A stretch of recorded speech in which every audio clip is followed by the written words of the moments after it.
갈수록 잘 되는 사람입니다. 처음에는 좀 어려움이 있고 부족함이 있지만 가면 갈수록 점점 나아지는 사람입니다. 근데 그 반대의 사람도 있죠. 갈수록 잘 안 되는 사람, 갈수록 어려워지고 더 나빠지고 힘들어지는 사람이지요. 개인만 그런 것이 아닙니다. 가정도 그렇고 기업도 그렇고 나라도 그렇습니다. 점점 성장하고 발전하는 곳이 있는가 하면 점점 망해가는 곳이 있습니다. 여러분은 어떠신지요? 여러분은 어떤 인생을 살고 싶으신지요? 뭘 물어봅니까? 당연히 우리는 잘 되는 인생 살고 싶은 것이지요. 누구에게나 물어봐도 그렇게 대답할 것입니다. 우리는 잘 되고 싶습니다. 과거보다 현재가, 현재보다 미래가 더 좋고 나아지는 인생 살고 싶은 것이지요. 저는 이 자리에 있는 모두를 축복하고 있습니다. 이 자리 모두가 더 좋은 인생, 갈수록 더 잘 되는 인생 될 수 있기를 우리 주님의 이름으로 축복합니다. 그런 의미에서 우리 옆에 계신 분들 한번 인사 한번 나누실까요? 갈수록 잘 되는 인생을 되십시오. 이렇게 한번 인사 나누겠습니다. 갈수록 잘 되는 인생 되십시오. 성경에 보면 잘 되는 인생과 잘 안 되는 인생의 대표적인 인물을 뽑으라고 그런다면 사울 왕과 다윗을 뽑을 수 있습니다. 사무엘 말씀이 그것을 잘 보여주지요. 사울의 집과 다윗의 집 사이에 전쟁이 오래매 다윗은 점점 강하여져 가고 사울의 집은 점점 약하여져 가니라. 두 사람이 아주 대조적입니다. 다윗의 집은 점점 갈수록 강하여져 가고 사울의 집은 점점 약하여져 갑니다. 무엇 때문이었을까요? 사실 조건으로만 따지면 사울이 더 유리했습니다. 사울에게는 그럴 만한 조건을 다 가졌기 때문입니다. 사울에는 이스라엘의 왕이었지요. 그러니 그는 힘과 지위와 모든 권력을 다 가졌습니다. 하지만 다윗은 어땠습니까? 다윗은 이름 없는 목동이었습니다. 초라한 촌부의 아들, 그것도 막내 아들로 태어난 양을 치는 목동이었습니다. 다윗이 왕이 되었을 때에도 그랬죠. 다윗은 이스라엘의 겨우 한 지파의 왕이 되었습니다. 12지파 가운데 한 지파 유다의 왕이 된 것입니다. 그러나 사울의 집안은 여전히 막강했지요. 유다 지파를 뺀 나머지 11지파를 사울이 다 차지했습니다. 여러분, 한 지파 대 11지파입니다. 비교가 되질 않지요. 무엇을 봐도 다윗이 사울과 비교가 되질 않았습니다. 그러니 사울이 점점 강해져 가는 것이 맞지요. 하지만 결과는 정반대였습니다. 다윗은 점점 강하여져 가고 사울은 점점 약해져 갔습니다. 여러분, 무엇 때문이었을까요? 오늘 우리가 읽은 본문에도 다윗이 이스라엘 왕으로 점점 강해져 가는 모습을 기록합니다. 그것이 1절에서 8절까지의 말씀이지요. 그리고 마지막 절 9절에 가면 그가 왜 그렇게 되었는지를 밝혀줍니다. 우리 9절 말씀을 함께 읽도록 하겠습니다. 9절 말씀 같이 읽습니다. 만군의 여호와께서 함께 계시니 다윗이 점점 강성하여져 가니라. 여러분, 이유가 너무 간단합니다. 하나님께서 그와 함께 하시니 다윗이 점점 강해 갔습니다. 다른 것은 비슷했지요. 사울이나 다윗이나 비슷한 점이 꽤 많았습니다. 사울도 젊은 나이에 왕이 되었습니다. 다윗도 이른 나이에 이스라엘의 왕이 되었습니다. 사울도 처음에는 미약했지요. 그도 처음에는 주변 사람들에게 왕으로 인정받지를 못했습니다. 다윗도 목동으로 사울 왕에게 무시를 당했습니다. 하지만 하나님이 선택해 기름 부으니 이 둘이 다 이스라엘의 왕이 된 것입니다. 하지만 결말은 너무나 달랐지요. 한 사람은 점점점 강하여져 가고 흥해 갔지만 다른 한 인생은 하나님과 점점 멀어져 가며 버림받는 인생이 되었습니다. 한 가지 차이 때문입니다. 하나님께서 함께 계셨는가 그렇지 않았는가 이 차이였습니다. 여러분, 그것이 정말 작은 차이인 것 같은데 겉으로 봐서는 별 다를 것이 없을 것 같은데 정반대의 삶을 살게 된 것입니다. 마치 이런 것과 같은 것이지 우리가 기차를 타고 길을 간다고 한번 생각을 해보시죠. 한 사람은 저 서울에서부터 출발해가지고 부산까지 내려갑니다. 다른 사람은 반대로 저 부산에서 출발해 서울로 올라가게 되어집니다. 근데 잘 가다가 중간 지점에 공주역에서 이 두 사람이 잠깐 멈춰섰다고 한번 생각을 해보시죠. 여러분, 이 두 사람이 같을까요? 똑같이 공주역에 멈춰서 있으니까요. 같은 것 아닐까요? 겉으로 보기엔 같아 보입니다. 그도 공주역에, 이도 공주역에 있습니다. 하지만 이 두 사람은 정반대의 길을 가고 있습니다. 하나는 서울에서 저 부산으로 가고 있는 것이고, 다른 하나는 부산에서 서울로 가고 있습니다. 그러니 도착점이 다릅니다. 가는 길이, 결론이 다릅니다. 여러분, 하나님이 함께하는 인생과 하나님 없는 인생이 이렇게 다릅니다. 겉으로는 같아 보이지요. 하나님이 함께하는 인생이나 그렇지 않은 인생이나 별반 다를 것이 없어 보이지요. 그도 힘든 길을 갑니다. 나도 힘든 길을 갑니다. 그도 때로는 힘들어서 불안하고 두려워합니다. 그런데 나도 막막하고 두렵기는 마찬가지입니다. 우리가 서로 다 한 번도 가지 않은 처음 길을 가기 때문입니다. 하지만 둘이 달라질 때가 오지요. 둘의 차이가 분명히 드러날 때가 옵니다. 결정적인 순간에 하나님은 하나님의 이끄심에 따라 점점 강하여져가는 이가 있는가 하면, 다른 하나는 점점 어두운 길로 새어져가는 인생이 있습니다. 여러분, 정말 처음보다 더 나은 인생을 살고 싶으신지요? 정말 지금보다 앞으로가 더 복되고 잘 되는 인생 되기를 원하시는지요? 그렇다면 하나님과 함께하는 삶을 사시기를 바랍니다. 하나님과 동행하는 그 인생길에 힘쓰십시오. 매 순간 하나님과 함께하기 위한 선택을 하십시오. 내가 하나님과 함께하기를 선택하는 순간, 그 인생은 내가 가는 인생이 아니라 하나님이 책임져 주는 인생이 됩니다. 그러니 하나님을 절대 놓치지 마시기를 바랍니다. 감사한 것은 하나님은 우리와 함께 하시기를 기뻐하신다는 사실입니다. 특히 우리가 고통과 어려움 가운데 있을 때 주님은 더 가까이에 우리 곁에 계실 때가 많습니다. 야곱이 그랬지요. 야곱이 형 에서의 미움을 사서 집에 쫓겨나서 홀로 집을 갈 때 하나님께서 그에게 찾아오셔서, 그리고 주신 말씀이 창세기 28장에 있는 말씀입니다. 우리 창세기 28장의 말씀을 교독해서 읽도록 하겠습니다. 또 본즉 여호와께서 그 위에 서서 이르시되, 나는 여호와니 너의 조부 아브라함의 하나님이요 이삭의 하나님이라. 내가 누워 있는 땅을 내가 너와 내 자손에게 주리니. 14절 말씀. 퍼져 나갈지며 땅의 모든 족속이 너와 내 자손으로 말미암아 복을 받으리라. 같이 읽습니다. 내가 너와 함께 있어 내가 어디로 가든지 너를 지키며 너를 이끌어 이 땅으로 돌아오게 할지라. 내가 내게 허락한 것을 다 이루기까지 너를 떠나지 아니하리라 하시니라.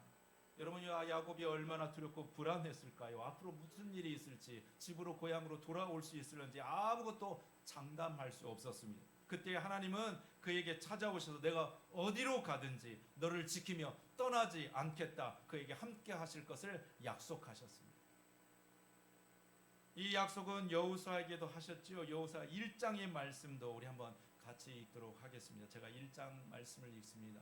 여호와의 종 모세가 죽은 후에 여호와께서 모세의 수종자 눈의 아들 여호수아에게 말씀하여 이르시되, 내 평생에 너를 능히 대적할 자가 없으리니 내가 모세와 함께 있었던 것 같이 너와 함께 있을 것임이라. 내가 너를 떠나지 아니하며 버리지 아니하리니. 9절 같이 읽습니다. 강하고 담대하라. 두려워하지 말라. 놀라지 말라. 내가 어디로 가든지 내 하나님 여호와가 너와 함께 하느니라 하시니라. 여러분, 여호수아가 먼저 하나님 함께 찾아온 것 아닙니다. 하나님이 그에게 먼저 찾아가 두려워하는 그에게 두려워하지 말고 놀라지 말라, 내가 너와 함께 할 것이라 약속해 주셨습니다. 여러분, 그 약속의 말씀이 지금 우리에게도 있습니다. 내가 두려워하며 무서워하는 그때 하나님이 이미 우리 편 곁에 와 계신 것입니다. 그리고 놀란 우리의 마음을 어루만지며 놀라지 마라, 어디로 가든지 내가 너와 함께 할 것이다 말씀하십니다. 그러니 우리의 할 일은 이미 우리 옆에 계신 그 주님과 함께 하기를 힘쓰는 것입니다. 나를 두렵고 불안케 하는 그 일들에게서 나와 함께 하시는 그 하나님에게로 자리를 옮겨가는 것입니다. 여러분, 그 열심히 저와 여러분 가운데 함께 할 수 있기를 소망합니다. 설교를 준비하다가 어느 집사님의 글을 보았습니다. 그도 야곱처럼 여호수아처럼 두렵고 고통의 때를 만났지요. 그 이야기를 한번 들어보시지요. 경제적인 형편이 어려워서 결혼 후에도 맞벌이를 해야만 했다. 스라의 세 자녀를 두었고 주말에도 교회에 가는 것 외에는 아무 하는 일이 없었다. 그러던 어느 날 고통스러운 시간이 찾아왔다. 자신밖에 몰랐던 남편이 어느 순간부터 마음이 떠났다는 사실을 알게 되었다. 청천벽력 같았다. 기도하면서 울며 불며 하나님께 매달렸다. 남편을 사랑해서라기보다 가정을 지키고 싶어서였다. 하지만 돌아오는 것은 메아리뿐이었다. 냉담한 현실이었다. 새벽부터 밤늦은 시간까지 두 가지 일을 할 정도로 힘든 시간이 지속되었다. 배신감, 마음의 고통, 서러움, 외로움. 집에 와서는 아이들 얼굴을 보며 틈만 나면 눈물과 기도를 쌓았다. 그러나 시간이 흘러가면서 갑자기 회의감 마음을 휩싸기 시작했다. 그래, 하나님은 모든 것을 알고 계신데 그런데 뭐 달라지는 것이 없잖아. 나는 여전히 힘들고 아이들도 모든 환경도 그대로인데 무슨 소용이 있나. 기도를 안 들어주시는데. 시간이 몇 주 흘러 마냥 똑같이 흘러가던 시간 속에서 어느 날 갑자기 생각지도 못했던 일이 생겼다. 일 때문에 아시던 분이 자신의 업체를 아주 싼 값에 넘기겠다고 하셨다. 목돈이 없었지만 이 정도의 금액이라면 은행에서라도 빌려도 괜찮겠다고 생각했다. 처음에는 믿어지지 않았다. 마음속에 의심도 들었지만 기도하면 할수록 인수하고 싶은 생각이 더 들었다. 평안이 왔다. 은행에서도 순조롭게 대출을 받을 수 있었다. 아주 싼 이자였다. 놀라운 일이었다. 한 번도 은행에서 제대로 거래를 해본 적이 없는데 자기 일처럼 도와주기 시작했다. 일사천리로 모든 일이 진행되고 있었다. 지난 3, 4년 동안 하나님께서 버려두신 것 같았는데 이런 꿈 같은 일이 내게 일어나고 있었다. 하나님께서 돕고 계심을 피부로 느낄 수 있었다. 어느 순간에 사장이 되어버린 것이다. 내 생각에서는 절대로 나올 수 없는 계획이었다. 갑자기 머리를 스치고 지나가던 생각들이 들었다. 사랑하는 딸아, 내가 이미 다 알고 있다. 내가 늘 너와 함께하고 있다. 오래전 하나님께서 들려주셨던 음성이 생각났다. 눈물이 흐르면서 주저앉았다. 흐느끼며 시작된 기도가 통곡으로 변하기 시작했다. 하나님, 제가 죄인입니다. 저는 하나님께서 저를 버리신 줄만 알았습니다. 어떤 응답도 제게는 하시지 않는 줄 알았습니다. 그런데 하나님은 한순간도 저를 떠나지 않으시고 저를 위한 놀라운 계획을 가지고 계셨네요. 여러분, 삶이 힘들고 막막하신지요? 내 기도가 메아리처럼 되돌아오고 홀로 있는 듯 불안하고 외로우신지요? 한순간도 내 곁을 떠나지 않으시는 나의 하나님을 만나게 되기를 축복합니다. 하나님, 내 고통 가운데 늘 함께 하시고 동행하고 계심을 잊지 마시기를 바랍니다. 홀로 걸어갈 힘조차 없을 때라도 강한 팔로 나를 이끄시는 주님으로 말미암아 용기를 얻게 되기를 소망합니다. 환경에 너무 마음을 빼앗기지 마십시오. 환경은 결코 우리에게 도움을 주지 않습니다. 우리의 감정이나 환경은 오히려 우리를 하나님 앞에서 멀어지게 할 때가 너무 많습니다.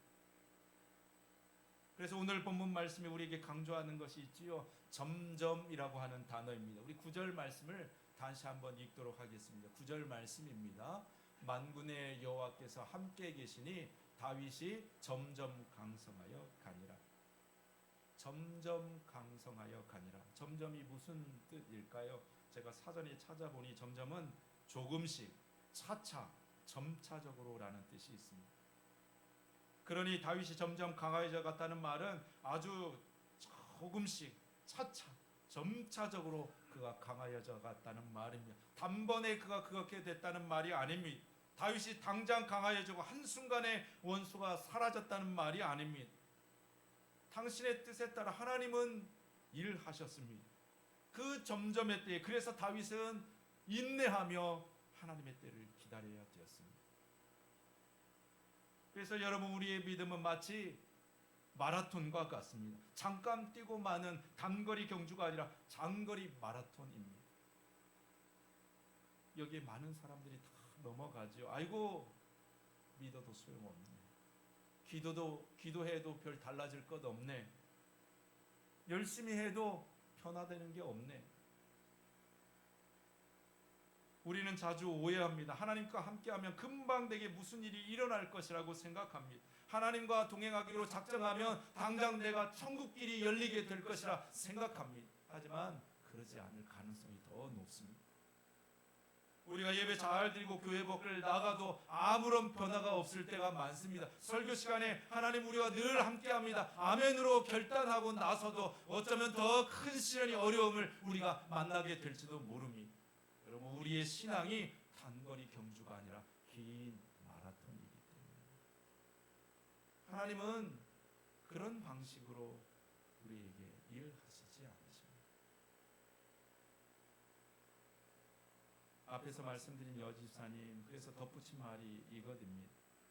우리는 기질이 참 조급합니다. 참지 못합니다. 무슨 일이든지 즉시 응답이 되지 않으면 견디지 못합니다. 믿음이 어릴 때에는 하나님께서 꼭 못 이기는 척 따라주시기도 합니다. 하지만 믿음이 성장하면서 사랑하는 자녀에게 가장 필요한 것이 하나님의 마음인 것을 가르치기 위해서 때로 하나님은 기다리게 하십니다. 내 필요가 아니라 하나님께서 보시기에 내게 필요하신 것을 주시기 위해 하나님도 기다리십니다. 내게 최소의 필요한 부분만 허용하시고 숨만 쉴 정도로 채워주십니다. 그리고 깨닫게 하십니다. 우리가 이것 없으면 안 돼 하는 것들이 없어도 살 수 있다는 것을 하나님께서 함께 하시기 때문입니다. 이것만은 피하고 싶어 하는 부분을 정면 돌파할 수 있도록 만드십니다. 하나님이 함께 하신다면 결코 죽지 않는다는 것을 보여주시기 위함입니다. 여러분, 그 붙들었던 하나님의 손을 놓지 마시기를 바랍니다. 하나님과 함께 가시다가 가던 길을 멈추지 마시기를 바랍니다. 하나님의 일이 아직 끝나지 않았기 때문입니다. 하나님이 원하시는 것은 지금 당장 문제 해결보다는 내가 하나님과 함께 하심의 능력이 무엇인가를 깨닫게 하시는 것에 있습니다. 그러니 그 순간에 우리가 힘써야 할 것은 나를 온전케 하시는 주님을 바라보는 것입니다. 히브리서의 말씀이 우리에게 주시는 것이지요. 모든 무거운 것과 얽매이기 쉬운 죄를 벗어버리고 인내로서 우리 앞에 당한 경주하며 믿음의 주요 또 온전케 하신 이인 예수를 바라보자. 여러분, 내 삶의 문제와 어려움이 찾아왔을 때 이런저런 복잡한 말과 생각은 잠시 내려놓고 우리의 믿음 되시는 주님을 바라보기를 힘쓰시기를 바랍니다. 그렇게 주님 앞에 이 질문하시기를 바라며 내가 지금 하나님이 나와 함께 하심을 믿고 있는가? 하나님께서 내게 선한 계획을 가지고 계시고 내 삶을 인도해 가심을 신뢰하고 믿고 있는가? 하나님의 이 질문 앞에 진실단 내 대답을 가지고 주님 앞에 서실 수 있기를 바랍니다. 주님, 내게 힘을 주시고 나를 위해 친히 일해 주실 줄로 믿습니다. 그가 결국 하나님의 때에 내가 생각지도 못한 일을 하나님께서 나를 위해 계획하시고 예배하신 은혜를 누리며 점점 강하여져가는 하나님 앞에 쓰임받는 인생이 되어질 줄로 믿습니다. 저와 여러분의 삶이 그렇게 복되기를 우리 주님의 이름으로 축원합니다.